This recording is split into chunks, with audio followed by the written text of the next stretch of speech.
Twitter को खरीदने के बाद एलन मस्क की मुश्किलें थमने का नाम नहीं ले रही हैं। अमेरिका की सरकार अब इस बात की जांच कर रही है कि एलन मस्क ने ट्विटर को खरीदने के लिए जिन वैश्विक निवेशकों से पैसा लिया था उनको कहीं यूजर्स के निजी डेटा का एक्सेस तो नहीं दिया था। ये जांच दरअसल उस एग्रीमेंट की जाएगी जो एलन मस्क और ग्लोबल इन्वेस्टर के बीच हुआ था। इन निवेशकों में सऊदी अरब के एक प्रिंस, कतर की इन्वेस्टमेंट अथॉरिटी जैसे निवेशक शामिल हैं। सर, अब ट्विटर पर कौन सी जांच की तलवार लटक रही है?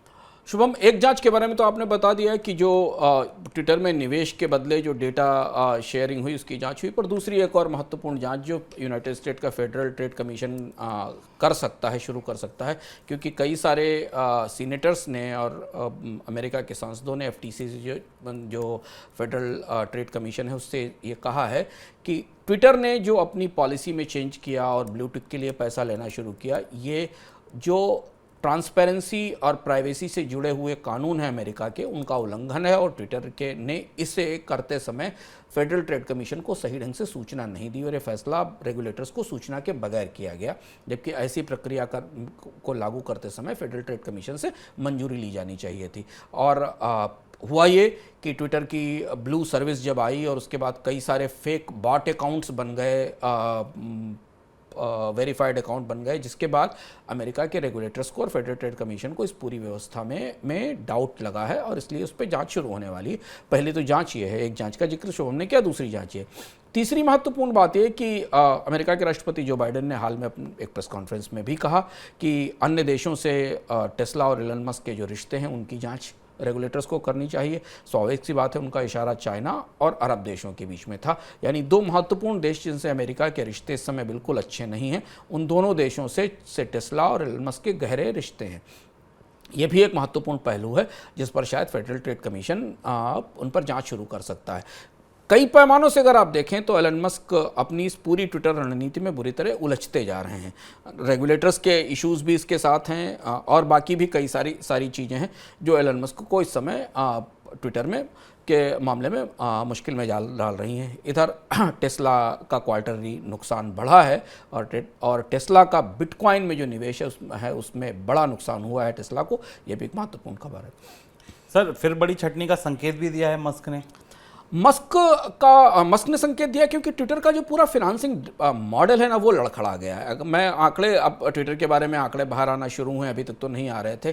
जैसे मैंने आपको बताया कि टेस्ला ने बिटकॉइन में बड़ा निवेश किया था जिससे नुकसान हुआ, जिसका सीधा इम्पैक्ट हमें ट्विटर पर दिखाई दे रहा है, क्योंकि ट्विटर अब एक प्राइवेट कंपनी है और इसलिए टेस्ला के स्टॉक में, टेस्ला के मुनाफे और घाटे में मूवमेंट का असर इसमें दिखाई देगा। कुछ आंकड़े हमारे सामने आ रहे हैं।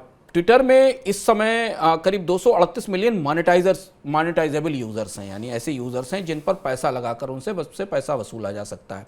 इसमें से 64 मिलियन यूज़र्स से $8 पर मंथ अगर ले पाते हैं एलन मस्क, तब ट्विटर का नुकसान भरपाई हो पाएगी और आगे आ पाएगा। यानी हर 4 में से 1 पर्सन को $8 की ये सर्विस लेनी पड़ेगी इस समय, ऐसा लगता है। ऐसी सिचुएशन में मस्क इस मंदी के दौर में, बाकी चीज़ों की परिस्थिति में, क्या हम ये माने कि प्राइवेसी की और बाकी जांच अलग हैं, सिर्फ फिनेंशियली देखें तो क्या ट्विटर अपने इतने बड़े सब्सक्राइबर बेस पर $8 मिलियन की फीस लगा पाएंगे और उसके साथ वो इसके लिए तैयार होंगे?